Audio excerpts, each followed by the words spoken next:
Muy bien, el tema de hoy es la cruz y nuestras debilidades. Eh, en nuestra materia hemos visto algunas cosas de qué representa la cruz para nosotros, cómo lo vamos llevando. Eh, Dani, lee Mateo 8:17, por favor.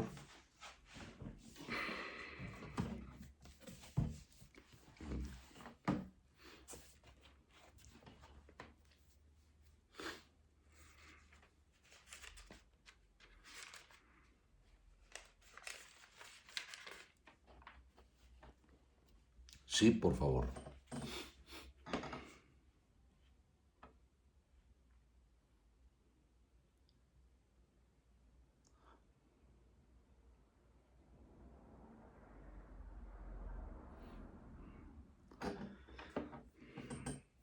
Amén, muy bien. Y Jaciel lee 2 de Corintios 12:5.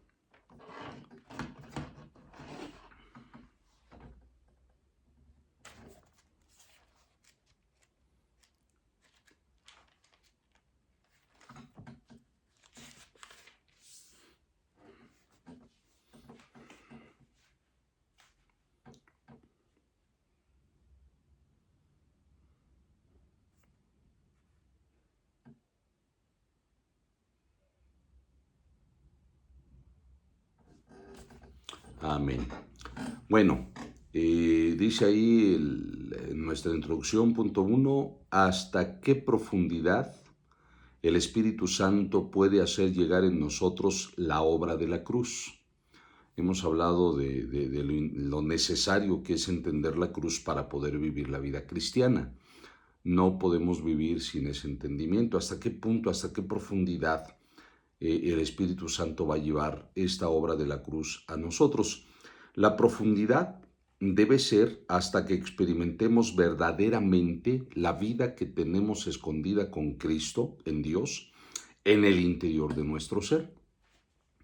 Recordemos que nuestra vida es un asunto espiritual, la vida que Dios nos ha dado es un asunto espiritual, es una vida escondida en nosotros, está en nuestro espíritu, pero es la obra de la cruz la que lo va a manifestar. Por eso necesitamos entender la cruz, necesitamos entender el poder de la cruz y nuestra relación con ella. La vida espiritual que tenemos en Cristo o que Cristo nos ha dado no se va a manifestar hasta que nosotros no tomemos este punto o no lleguemos a este punto. El uso de la cruz, por usar esta palabra, o entender lo que hay en la cruz para poder manifestar la vida que Dios nos ha dado. Aún así, incluso después de esto, después de esta realidad, todavía aparece lo que la Escritura describe como nuestras debilidades. Dijimos que nuestro viejo hombre ya fue crucificado y aún así la Biblia nos habla de debilidades del ser humano. ¿Qué tiene que decirnos la cruz con respecto a estas debilidades? ¿Qué es lo que habla? Dice el punto 2, la palabra traducida como debilidad. Esta palabra para nosotros va a ser interesante. Algunas versiones traducen la debilidad como flaqueza. La palabra griega que traduce debilidad es asteneia, cuyo significado primario es falta de fuerzas. También significa debilidad, significa también flaqueza física, asteneia. Segunda de Corintios 12:5 usa esta palabra de asteneia, debilidad, ¿no? En algunos casos incluye asteneia la debilidad de carácter. Entonces la palabra asteneia nunca se refiere a pecado o desobediencia a la voluntad de Dios conocida. Y Dios no trata con estas debilidades. O sea, cuando hablamos de debilidades, o lo que dice Pablo en 2 Corintios 12:5, no estamos hablando de una práctica del pecado, o no habla de una práctica del pecado. Eso ya lo vimos en otra clase, tiene que ser tratado en la cruz de otra forma, o tenemos que entenderlo de otra forma. Pero ¿qué hay con nuestras debilidades? De acuerdo a la definición de Astenella, ¿qué pasa con nuestras falta de fuerzas para obedecer a Dios? O nuestra debilidad para obedecer a Dios. o incluso flaqueza física, o sea, falta de voluntad, vamos a llamarlo así, para obedecer a Dios. Ese es el otro tema, ¿no? Entonces, o esto es parte de lo que vamos a mencionar como las debilidades. Ya sabemos que nuestro viejo hombre ha quedado crucificado juntamente con Cristo. Eso es un hecho. Al morir Cristo en la cruz, nuestro viejo hombre fue crucificado, tiempo pasado. No es algo que yo tenga que hacer, es algo que el Señor ya hizo. Pero aunque mi viejo hombre esté crucificado, el tema que tenemos ahora es el asunto de la cruz. Ese tema de la cruz, es el asunto de la debilidad, de la debilidad del ser humano, en todos los sentidos que usa la palabra hasta en ella. O sea, el creyente en Cristo, aunque ya está muerto, su viejo hombre, su vida de pecado en la cruz, ahora vamos a tener el tema de la debilidad. Debilidad para obedecer a Dios o debilidad para vencer alguna cuestión. No estamos hablando pues de una rebeldía donde yo decido pecar. Repito, eso se trata de otra forma, como ya vimos en pláticas pasadas.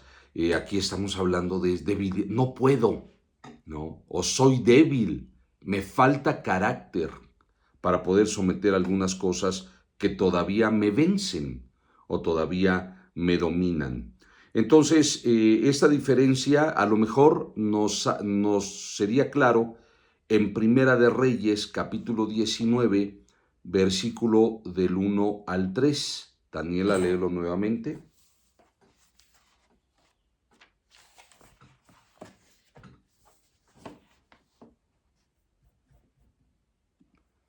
Primera de Reyes 19, versículos del 1 al 3.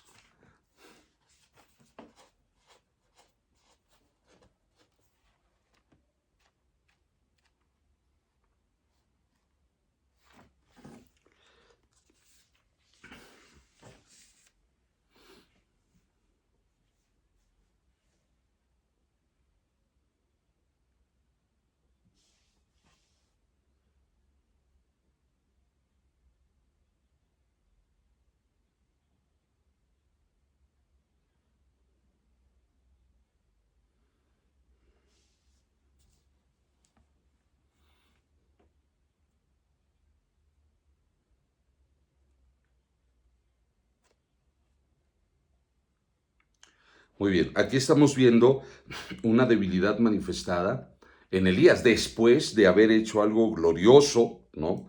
Ha acabado de matar a los sacerdotes que usaba Jezabel, de Baal y de Astarot, los acaba de matar Elías, y cuando recibe la amenaza de Jezabel, pues ese valor o ese poder que tenía Elías, ¿dónde estaba? Entonces hay una debilidad la cual a Elías le hace huir, ¿no? Cosa asombrosa, Elías huyendo de una mujer, una reina, cuando él había aniquilado a 800 sacerdotes, ¿no? Es entonces, bueno, aquí vemos una debilidad en Elías. Ahora, cuando vamos a Primera de Samuel 15, no lo vamos a leer porque el capítulo pues es largo, nada más quiero que se enfoque ahí. Primera de Samuel 15 nos habla de la desobediencia de Saúl. Dios le pide a Saúl que aniquile todo lo que hay en el pueblo de Amalek. Y Saúl desobedece esto, perdona lo mejor del rebaño y le echa la culpa al pueblo. Cuando llega Samuel, le dice Saúl le dice a Samuel, ya cumplí con la voluntad de Dios. Y entonces Samuel le pregunta, ¿y qué es este balido de ovejas, vacas, todo esto que oigo? ¿Qué es eso? Y entonces Saúl dice, el pueblo decidió perdonar lo mejor para ofrecerlo al Señor tu Dios. Entonces Samuel lo reprende y le dice, pues has hecho mal, desde ahora pues no se confirma tu reinado, ¿no? Entonces aquí Saúl tiene una debilidad, pero más bien desobediente. no lo vamos a llamar debilidad, vamos a llamarle desobediencia. Es una rebeldía y culpa al pueblo. Cuando estudiamos la vida de Saúl, se caracteriza la vida de Saúl por una rebeldía constante de desobediencia a Dios. También vemos el caso cómo está persiguiendo a David, porque él era el que Dios escoge, y Saúl se rebela contra esto, ¿no? Entonces, la debilidad de Elías es diferente a la debilidad, entre comillas, de Saúl, porque lo de Saúl no es debilidad, lo de Saúl es rebeldía, lo de Elías era una debilidad, ¿no? Después de, bueno, muchos lo justifican entendiendo que al haber tenido una lucha tan fuerte contra estos profetas, hay un desgaste, llega un desgaste emocional, que entonces eso lo deprime, ¿no? Y cuando llega la amenaza, pues simplemente no encuentra salida, ya estaba ofuscado de tanto trabajo, de tanto esfuerzo que había hecho. Algunos lo justifican. A final de cuentas, Elías sale huyendo de Jezabel, y dicho sea de paso, esta huida o esta debilidad provoca la pérdida de ministerio de Elías, porque recordemos que Elías se va a una cueva, el Señor le sale al encuentro, ¿va? Y la queja de Elías era, ¿qué haces aquí, Elías? Era la pregunta del Señor a Elías, y Elías, han matado a tus profetas y solo yo he quedado. 3 veces le hace la pregunta, y la visión de Elías no cambia. Solo yo he quedado y me persiguen o sea, había temor. Entonces, la respuesta de Dios a Elías es: ve y unge a Eliseo en tu lugar. Y Dios se lleva a Elías por este tema, este asunto de debilidad que tiene Elías. Dios se lleva a Elías al cielo, ¿no? Entonces, digo, en su debilidad, pues Dios arrebata a Elías, pero la razón que se lo lleva, o que el ministerio de Elías queda truncado, queda en pausa, porque así es, queda en pausa, es la razón de su debilidad. Pero fíjese que esa debilidad nosotros lo vemos como algo glorioso, pues el Señor se lo llevó a su presencia, que en esto nos vamos a enfocar. Pero la verdad es que Elías dejó de estar capacitado para servir, y el Señor se lo tiene que llevar. Elías está en este momento en el cielo, físicamente Elías no muere, es traspuesto, está en el cielo, está cuidado por Dios y regresará al final de los tiempos. Entendemos, bueno, ya esto nos lleva a otros aspectos, ¿no? Pero la debilidad de Elías lo lleva a algo glorioso, es arrebatado y va a la presencia de Dios. El asunto de Saúl no es debilidad, es rebeldía. Y entonces esa rebeldía, pues Dios tiene que deponerlo del ministerio o de la función que tenía o que Dios le había dado, y manda a David. Aún así, Dios permite que el tiempo de Saúl se pudiera cumplir, quizá esperando el arrepentimiento de Saúl. Pero pues Saúl cada vez va de mal en peor. Ya lo último que hace es consultar una divina, y pues ya en ese momento Dios tiene que quitarle la vida. Ya la rebeldía de Saúl había crecido. Aquí hay que entender esto: si nosotros nos aferramos en rebeldía algo, una cosa es debilidad, otra cosa es rebeldía, pues vamos, Dios da tiempo para el arrepentimiento, pero puede llegar el momento en que nuestra vida tenga que ser arrebatada, porque esto ya fue demasiado, ya fue mucho, ya no es lo que Dios espera o lo que Dios quisiera en nuestra vida, y lo que Dios pudiera cumplir. Entonces, estos dos personajes nos marcan la diferencia de lo que es debilidad y lo que es rebeldía. El Señor entiende y se compadece de nuestras debilidades, buscándonos ayudar, y tenemos ayuda desde la cruz. El Señor se opone a los rebeldes. Como cristiano puedo ser rebelde, y entonces el Señor tiene que tratar duramente con los rebeldes. Ya ese asunto no es un asunto de la cruz. Ya este asunto de la rebeldía ya es un tema en el cual pues Dios tiene que entrar o intervenir contra nosotros de otra manera. Dice el punto 3 de la introducción: ¿qué tiene que ver la cruz con estas flaquezas o debilidades? Nuestras debilidades de carácter surgen por el asunto del temperamento. Ya sabe, hay 4 temperamentos, cada uno tiene virtudes y cada uno tiene defectos. Y entonces muchas de nuestras debilidades están por problema del temperamento. El colérico va a ser muy enojón, muy violento con sus palabras o acciones. Y eso es parte de su debilidad, ¿no? Otra cosa es ya rebelde aquel que ataca en rebeldía, pues, a una persona, aún verbalmente, ¿no? La busca lastimar, lo hace con intención. Entonces ahí ya tenemos rebeldía y por lo tanto maldad. Entonces busca con intención hacer daño. Mientras que el colérico a lo mejor es ofensivo, no necesariamente porque quiere hacer daño, sino porque es una debilidad de su temperamento. Aún así es una debilidad, no justifica la debilidad. Simplemente tenemos que entenderla para poderla llevar a la cruz y poder ser libres de nuestra condición, de nuestro problema y de nuestro pecado. Muchas veces hemos adquirido también otras debilidades. El temperamento se une con la idiosincrasia que hemos adquirido a través de nuestra educación y experiencia. Entonces ya por educación y experiencia digo, no, yo no voy a hacer esto, aunque esté mal, estoy equivocado, pero como es mi experiencia, es lo que he aprendido, pues pienso que está bien. Lo aprendí a la mala. Entonces, yo tengo o tenemos todos algunos engaños, a esto le vamos a llamar acechanzas, engaños que Satanás ha colocado en nuestra vida por asuntos de idiosincrasia, unido con el temperamento. Entonces, hacemos muchas cosas para protegernos de algo malo que nos ha pasado. Mi experiencia me demuestra que para que no me vuelvan a dañar, yo tengo que hacer ciertas cosas o tengo que comportarme de tal manera para no ser dañado. Y entonces ya traigo una debilidad ya aprendida a la mala por situaciones que he vivido, pero que no son lo que la Biblia me demanda. Por ejemplo, amar al prójimo se oye muy bonito, pero cuando la gente nos ha dañado, no tan fácil voy a amar al prójimo, porque ya tengo la enseñanza o la información de que a lo largo de la vida, de mi vida, la gente me ha dañado, me ha lastimado.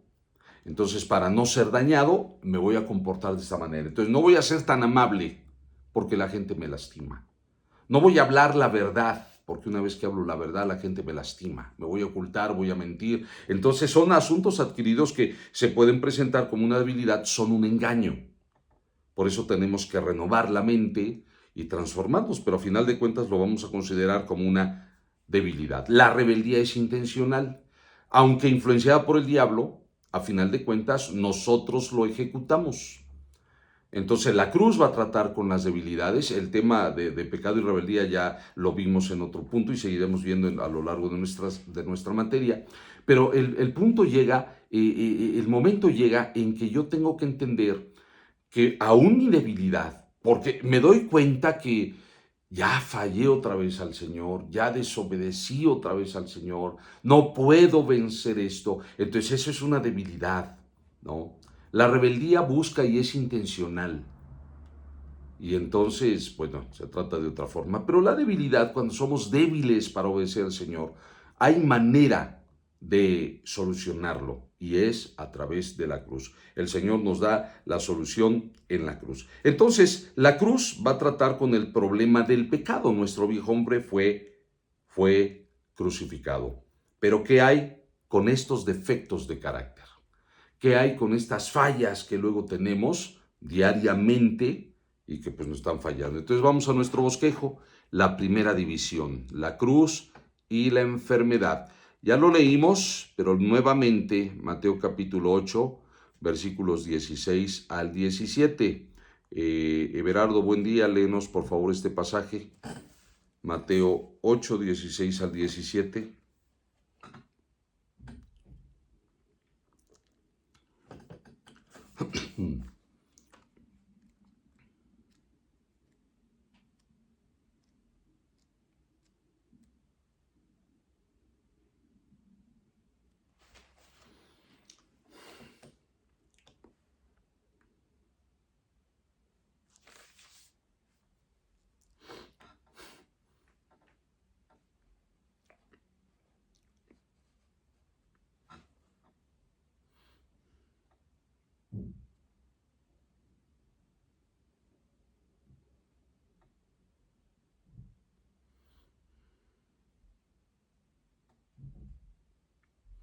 Amén.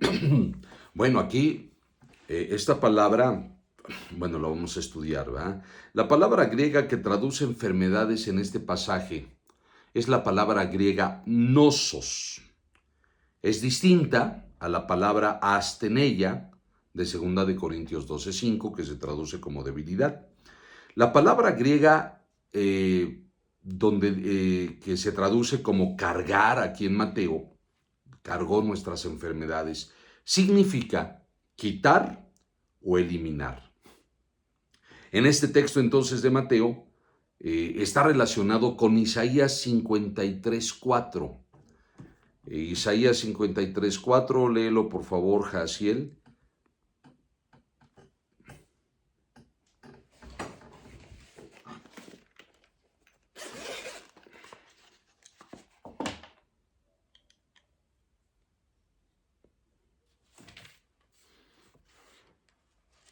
Cincuenta y tres, cuatro.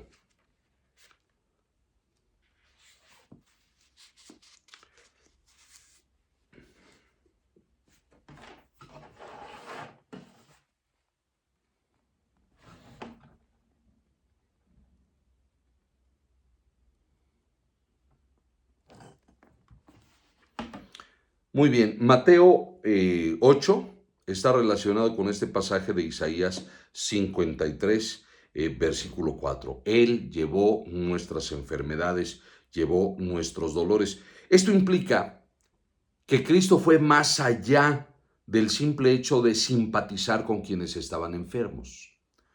El Señor se llevó mis enfermedades. El Señor tomó mis enfermedades. Ahora, quiero que vea, aquí va la analogía y la relación que hay con las enfermedades llevadas en la cruz y nuestro pecado llevado en la cruz. La cruz es necesaria para nosotros. La vida cristiana no puede vivirse sin entender la cruz. Necesitamos entender la cruz. Bueno, hay personas, bueno, déjeme tomar este punto. Este texto implica que la obra de sanidad para nosotros ha ido más allá del tiempo, es atemporal. ¿Por qué? Porque va a funcionar en todo momento de la historia del ser humano. Lo que Cristo hizo en la cruz va a funcionar para todos, en todo momento y en todo tiempo. Aún la sanidad, porque Él se llevó.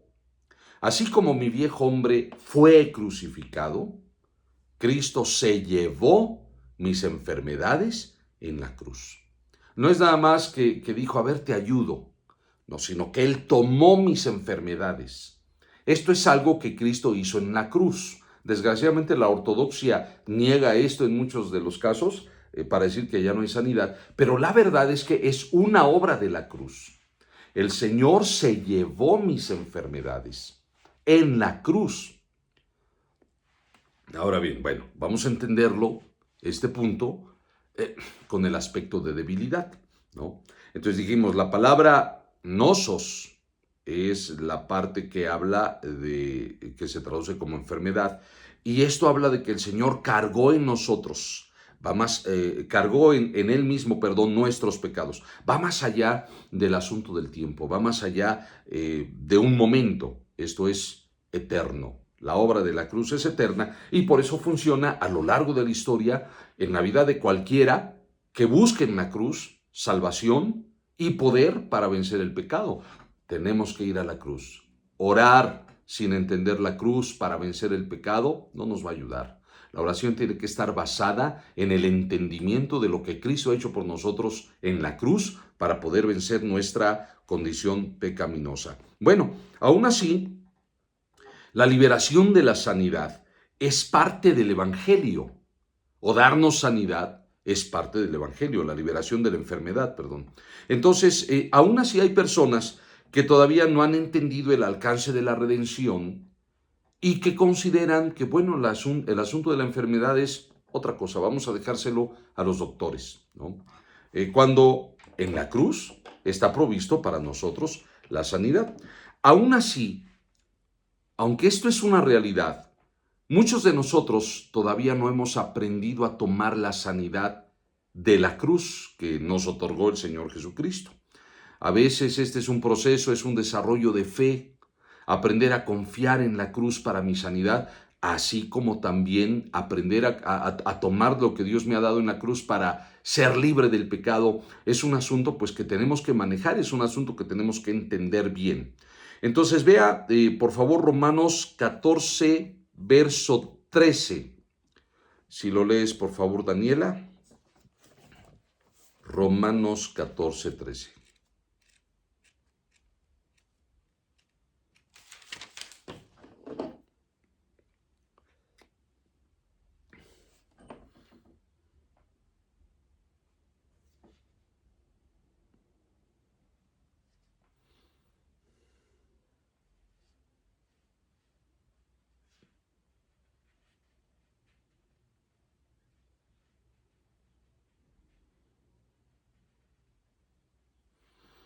Muy bien, no nos juzguemos los unos a los otros, o sea, si alguien ha aprendido a depender por fe de su sanidad, está bien, pero no puedo obligar a los demás a que tengan algo que yo he aprendido. Puedo enseñarlo, puedo motivarles, pero no puedo obligarlos.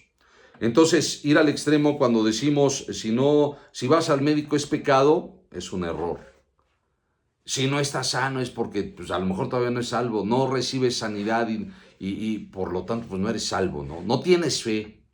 Es algo muy común que luego decimos. Entonces, necesitamos entender que no podemos obligar a la persona a que tenga esa fe o ese entendimiento.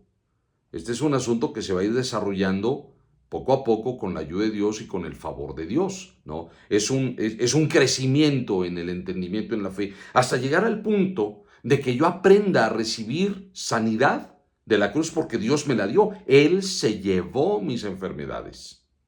Así como también mi viejo hombre está muerto en la cruz. El viejo hombre que tiene que ver con el pecado está muerto en la cruz, ¿no? Entonces son cosas que tenemos que ir entendiendo, que ya están hechas, pero que yo necesito la revelación de la palabra, la ayuda del Espíritu Santo para poder vivirlo, entenderlo, creerlo y vivirlo. Y esto es muy importante para el desarrollo de nuestra vida espiritual. Entonces hay que decir que la revelación del Espíritu, por la revelación del Espíritu Santo, por ese espíritu de revelación y sabiduría, vamos nosotros entendiendo lo que se nos ha dado en la cruz y entendiendo también la forma de aplicarlo. Todo es por fe. En el asunto de las cosas espirituales, las cosas se toman por fe y se desarrollan en base a esa fe. Caminamos en el entendimiento de esa fe para llegar a la sanidad que Dios nos marca o la sanidad que Dios desarrolla en nuestras vidas, así como la liberación plena del pecado. Entonces, la gente ha aprendido, los cristianos han aprendido en base a la revelación de lo que Dios les va dando. Digo, hay que decir que un cristiano que no tiene su tiempo devocional diariamente, difícilmente va a encontrar esta solución. O sea, si el cristiano no se relaciona con Dios, ¿cómo podría encontrar estas cosas? Es simplemente difícil. No podemos forzar a otros a que caminen al ritmo de lo que Dios nos ha revelado. La revelación es personal, el crecimiento es un asunto personal, comparto lo que he aprendido, pero no puedo obligar a los demás a que tomen lo que les he enseñado. Cada persona debe de tomar o irse sometiendo a la revelación que Dios le ha dado. Entonces, si Dios me ha dado un entendimiento con respecto a la sanidad en la cruz, está bien para mí, lo voy aplicando, lo puedo compartir. Puedo decirle a otros, mira lo que yo he aprendido, pero no puedo obligar a otros. Al grado, repito, de los extremos que tenemos en el pentecostalismo. Si vas al médico, estás en pecado, ¿no? Es un extremo. Entonces no podemos hacer eso, necesitamos esperar que la gente, la persona tenga esa revelación que Dios otorga o ese entendimiento que Dios otorga. No podemos forzar a otros, pero más bien pues debemos motivarlos a que dependan del Espíritu Santo. Muy bien, vamos a llegar así a nuestra segunda división. ¿Cómo cargó Cristo nuestras debilidades? Filipenses 2, versículos 6 al 8. Everardo, si lo lees, por favor.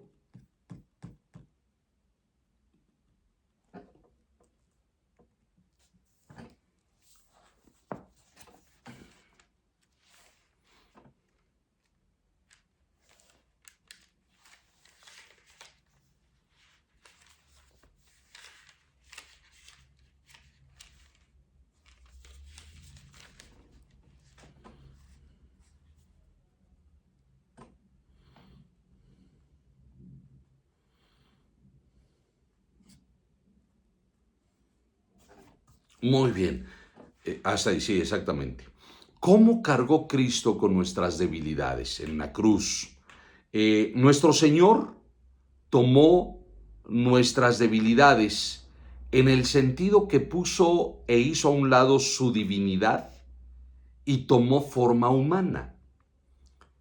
En ese momento, al tomar forma humana, tomó pues todas las debilidades que tiene el ser humano. Nótese, él fue sin pecado.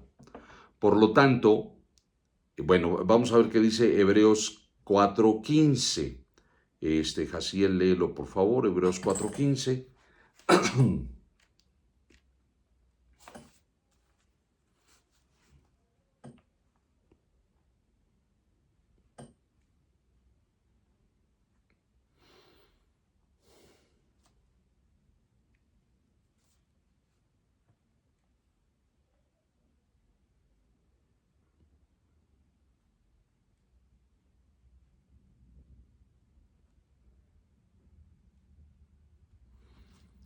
Fue tentado en todo. ¿Por qué fue tentado? Por la debilidad del ser humano. Es parte de la flaqueza que tiene el ser humano. Pues es parte del diseño. Pero aquí el punto es que el ser humano debía desde el Edén fortalecerse en el Señor. Tenía esa comunión con Dios, pero la tentación fue más fuerte. El Señor venció esas tentaciones. Por asunto de la debilidad humana, el pecado el ser humano podría caer o podría fallar, ¿no? Fue su decisión fallar.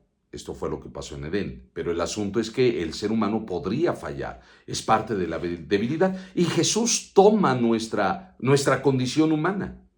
Es ahí como él carga con nuestras debilidades. Deja su divinidad y toma forma humana. Y por lo tanto, y ahora el diablo podía tentarlo. La diferencia que nos dice Hebreos, que nuestro Señor nunca pecó. Él se libró o él libró estos asuntos de pecado. Él nunca pecó. Nuestro Señor no pecó por ese asunto de obediencia. Sus debilidades como hombre lo pusieron a prueba, pero nunca pasaron a ser vehículo del pecado. Aunque Jesús era débil en este sentido, como humano, así como lo era Adán, Jesús no peca. Por eso se dice, Pablo habla de Jesús como el segundo Adán. El primer Adán fue creado, no engendrado, fue creado por el Padre.